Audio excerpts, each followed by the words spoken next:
Hello, young men and women. I'm extremely pleased to speak to you. I am privileged to have a conversation with you about the civil services examinations, and I like to discuss about the importance of the civil services, IAS, IPS, and IFS. About another 22 services constitute Indian civil services. Of all these, as you all know, the most preferred service is no doubt IAS, IFS, and IPS. These services are very special. They are so special that many countries in the world, they don't offer such services. One of the unique features of the civil services is that you can take up a job at a very high level in an organization. For example, if you are an IAS officer, in few years, maybe 4 years or 5 years, you may become a district collector. If you join Indian police service, in 4 years, you will become the chief of the police force of a district.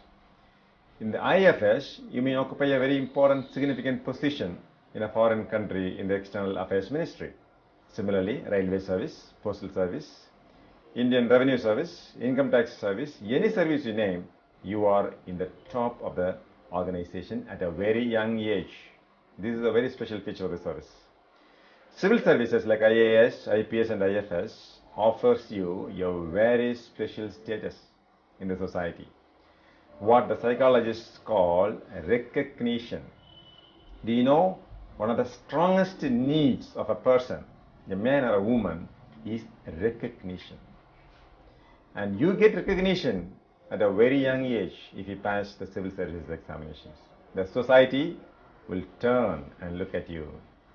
Your father and mother, their status will rise in the society. Your mother will become the mother of an IAS officer. Your father may become the father of an IPS officer. Therefore, in the eyes of the public, your parents will rise. Civil services also offers very challenging opportunities. As an IAS officer or IPS officer, every day is a day of challenge. Say a commissioner of police in a city like Chennai or Mumbai or Delhi or Calcutta, you are responsible for giving protection to the lives and properties of not less than 1 crore of people. That means 10 million people. Look at the responsibility. Something like 15,000 to 20,000 cops report before you. You are the leader of men and women. You are the leader whether you like it or not, whether you conceive yourself to be capable or not. You are forced to be a leader of people.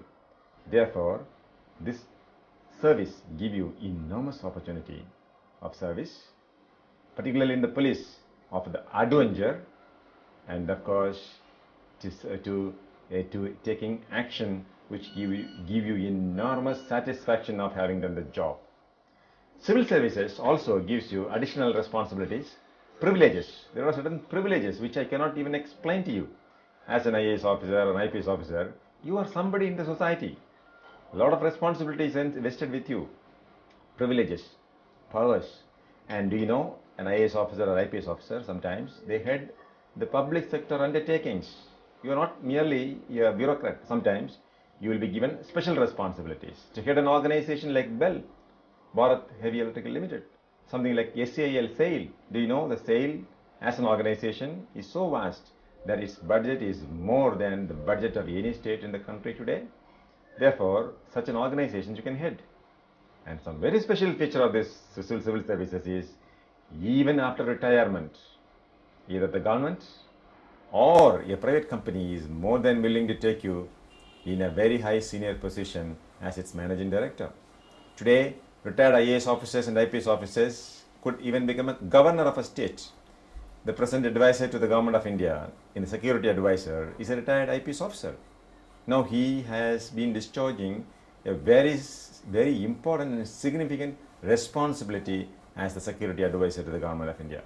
There are many governors who are ex-IAS or IPS officers.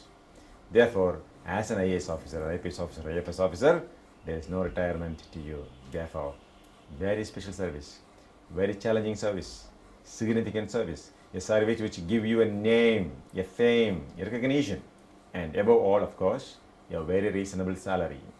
You may be worried whether IAS or IPS will pay you enough money, but then money really doesn't matter. When you're in a service like an IPS or IFS, there you are more than compensated.